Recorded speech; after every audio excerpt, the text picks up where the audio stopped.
Naluwas ang 13 kabatanong mountain climbers kinsa natanggong sa Mount Apo ni atong weekend tungod sa grabing ulan.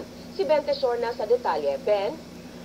Medyo, ang 13 kabatanong climbers na ratikan sa Manila, Surigao, Davao. Na-stranded sila sa Mount Apo tungkol sa pagkakaulan sa dayanan ng Duto at Linggo. Dili na malabang sa mga climbers ang Marble River sa ilang pagnawag sa Magdeb, North Cotabato.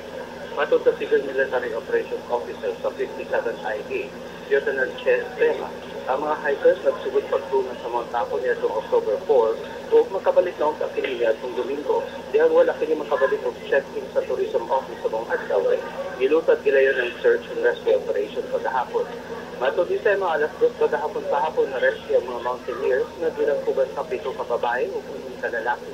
Nagpalabay sa gabi niya at Domingo sa Matiao Camp ang mga mountaineers kung nagulat na maagian ang suba. Medyo ang Matiao Camp sagad maway holding area sa mountaineers kinsa dili makalabang sa Marble River kung maabsan sa kusog na ulan. Matod ni Lieutenant Sema wala siyang inaangol sa mga climbers panpulos ng ipagtapon. Sa miyagi po, inunsab sa mountaineers na stranded o na-rescue tungkol kay dili sa makalabang sa Marble River. Mount Apo mo ay highest point sa Napol, 2,964 meters above sea level, kung paboritong bisitaw sa mga mountain climbers. Daga na nangamatay din tupad sa unang pagkatkas ngayon niya sa October 1880, sinabi niyo Joaquin Rahal, kanyang Spanish governor sa Davao. Daghang salamat, Ben Tesorna reporting gikan Davao City.